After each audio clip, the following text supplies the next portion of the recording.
हसण्यामुळं काय घडू शकतं?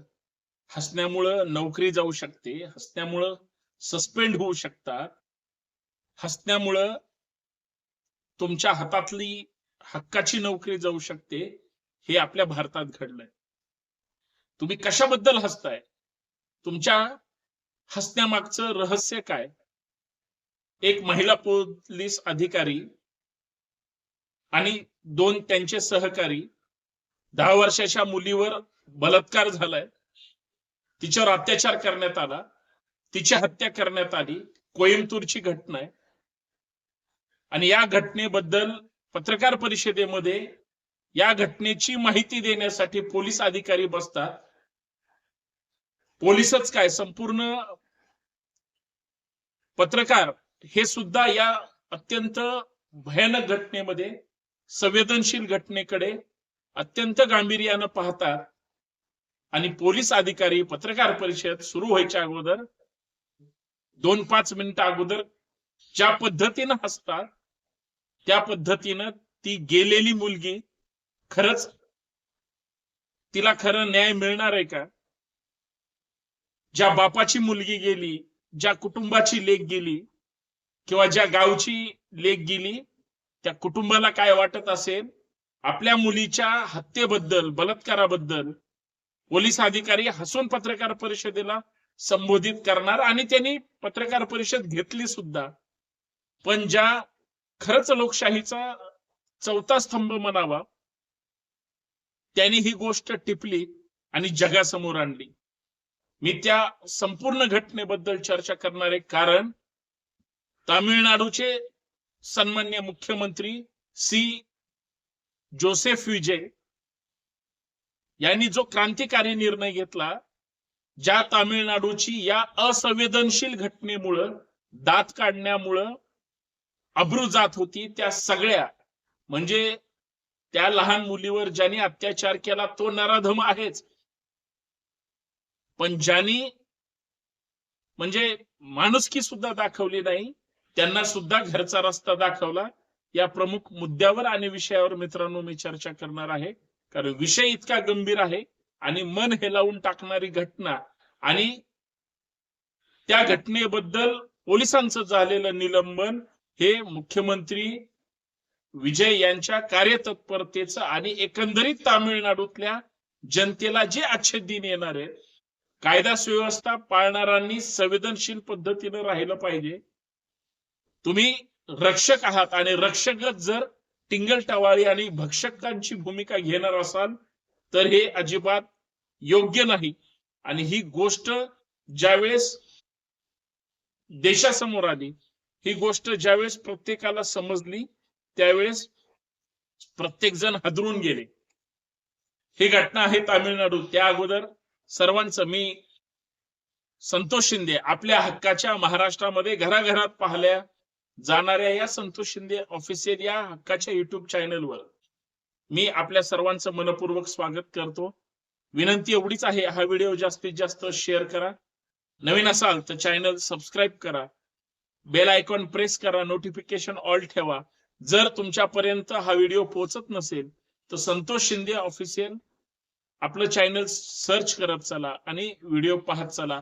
इतर सुद्धा व्हिडिओ किंवा छोट्या रील्स पाहण्याचा प्रयत्न करा आणि त्या प्रत्येक गोष्टीवर तुमची प्रतिक्रिया अपेक्षित आहे. ती चांगली असो वाईट असो, तुम्ही जे बोलाल त्याचा मी सन्मानच करतो, परंतु भूमिका मांडणं फार गरजेचं आहे आणि बोलणं फार गरजेचं आहे. तामिळनाडूची घटना आहे. एका 10 वर्षाच्या मुलीचं मी उदाहरण दिलं.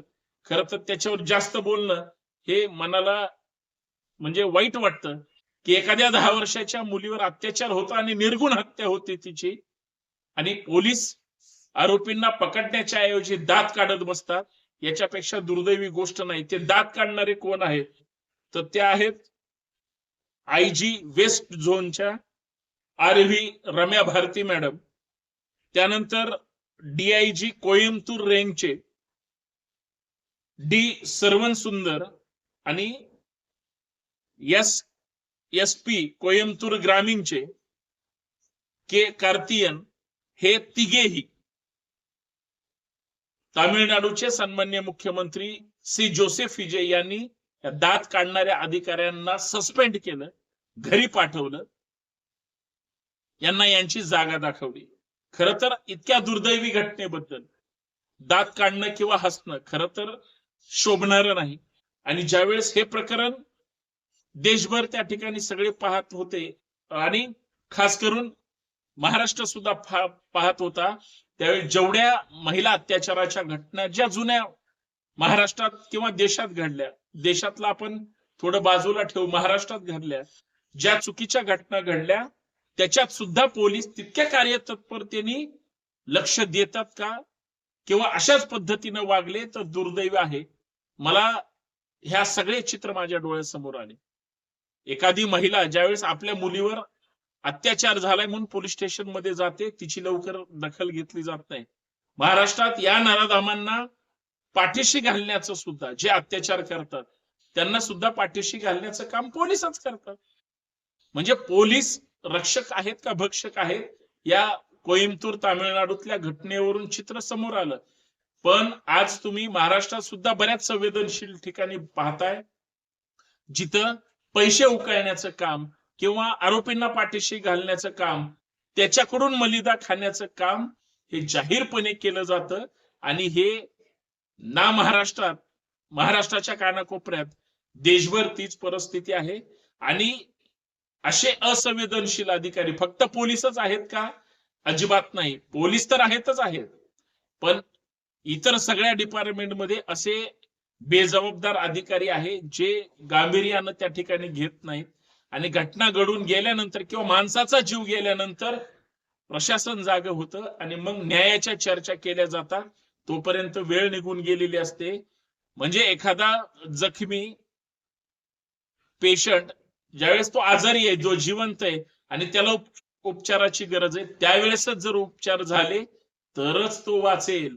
वेळ निघून गेल्यानंतर किंवा त्याचा जीव गेल्यानंतर कितीही भारी मल्टी स्पेशालिस्ट हॉस्पिटलमध्ये उपचार करा, तो वाचणार नाही. तशी ही परिस्थिती आहे.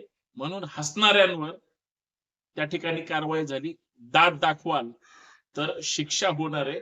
तुम्ही कोण आहात, तुमच्या त्या वर्दीचा तुम्हाला किती सन्मान करावा वाटतो किंवा त्या वर्दीची काय इज्जत आहे, हे वर्दी घालणाऱ्यांना जर कळत नसेल, त्याची इमेज राखता येत नसेल, पोलिसांचे म्हणजे प्रोफेशनल इथिक्स जर त्यांना पाळता येत नसतील, तर ही बेजबाबदारपणाची गोष्ट आहे. तामिळनाडू सरकारनं कारवाई केली, फक्त आमच्या सरकारनं चुकीच्या घटना झाल्यावर त्या अधिकाऱ्यांवर कारवाई करण्याची हिंमत दाखवली पाहिजे. ती कदाचित दाखवली जात नाही. मग ते सरकार कुणीही असो आणि पदावर कुणीही असो. खरं आहे की खोटं आहे नक्की सांगा. जय शिवराय.